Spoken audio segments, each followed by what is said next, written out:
Tahun ini para abdi negara atau pegawai negeri sipil dipastikan pemberian gaji ke-13 dan tunjangan hari raya full tanpa ada potongan. Setelah tahun lalu, tunjangan hari raya dan gaji ke-13 PNS dipangkas karena COVID-19.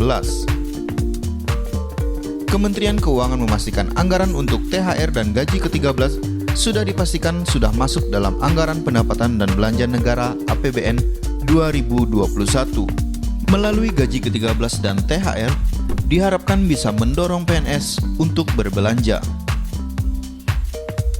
Meski sudah masuk di APBN 2021, namun pemerintah masih akan melihat dampak dari COVID-19. Apakah masih perlu pemangkasan atau sudah kembali normal? Seperti di tahun-tahun sebelumnya, pencairan THR dilakukan paling lambat 10 hari kerja sebelum perayaan Hari Raya Idul Fitri.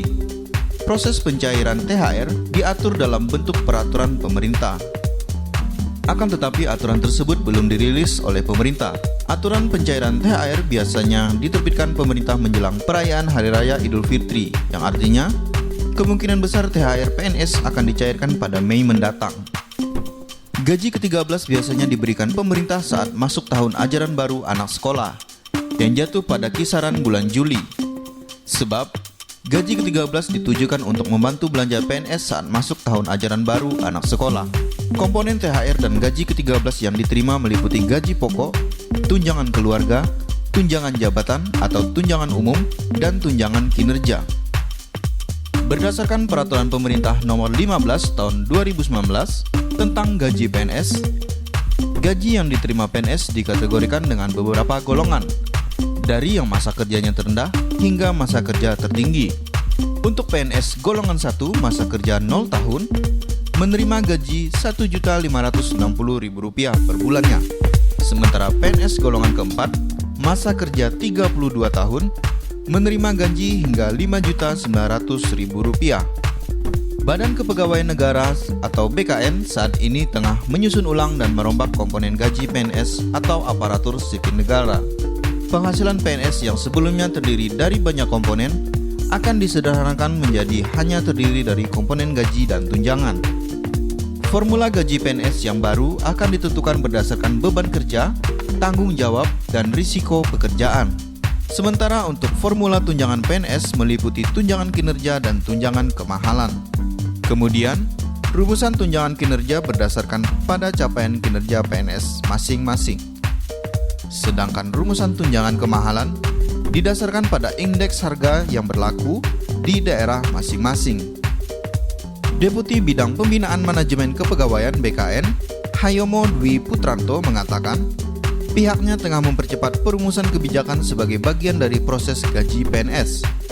Salah satunya dengan melakukan reformasi sistem pangkat dan penghasilan, termasuk di dalamnya gaji dan tunjangan, serta fasilitas PNS. Apakah tahun depan berlaku? Ini masih dalam pembahasan, sambil menunggu semua persyaratan terpenuhi. Terlebih sekarang pemerintah fokus kepada penanganan COVID-19, katanya. Aturan baru gaji PNS, kata Hayomo, akan berlaku bila semua instansi sudah melakukan 3 hal sesuai amanat peraturan pemerintah tentang manajemen PNS. Ketiga hal itu antara lain, pertama adalah seluruh instansi sudah melakukan penyusunan analisa jabatan sesuai perkembangan yang ada saat ini. Kedua, semua instansi sudah selesai melakukan evaluasi jabatan, sehingga untuk semua jabatan yang ada di instansi itu harus punya kelas jabatan. Ketiga, anggaran sudah disesuaikan dengan kemampuan keuangan negara.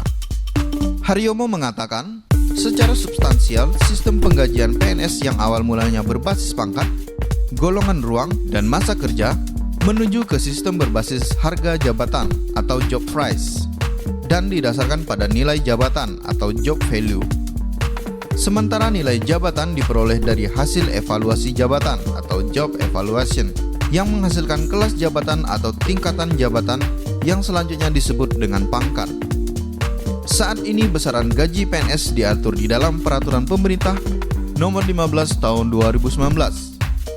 Gaji untuk semua PNS ditentukan oleh lama masa kerja.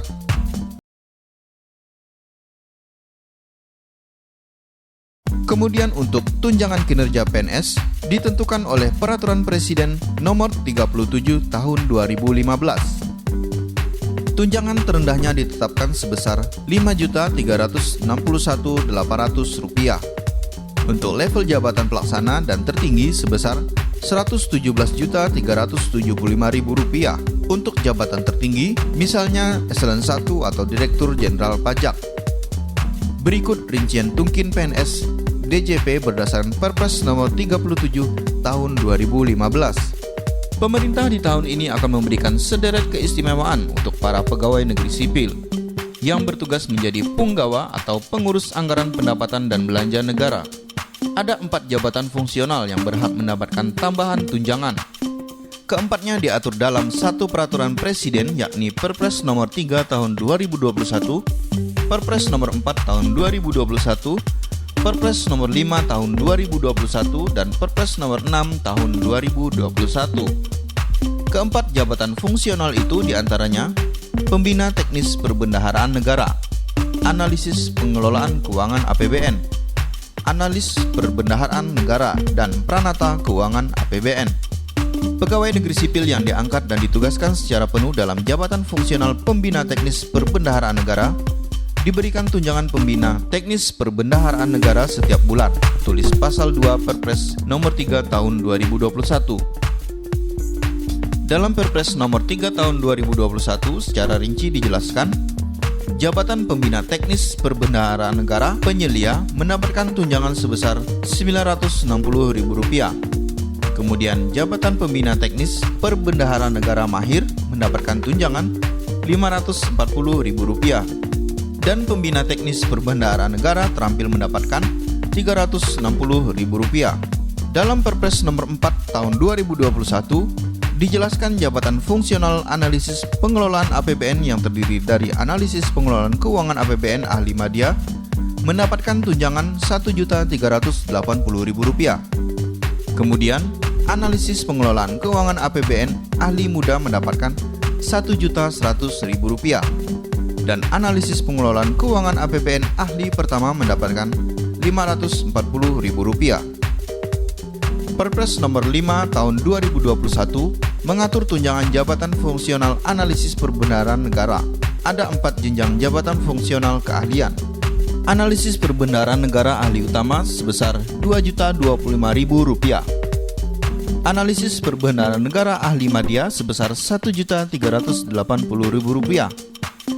Analis perbendaharaan negara ahli muda sebesar Rp1.100.000. Dan analis perbendaharaan negara ahli pertama sebesar Rp540.000.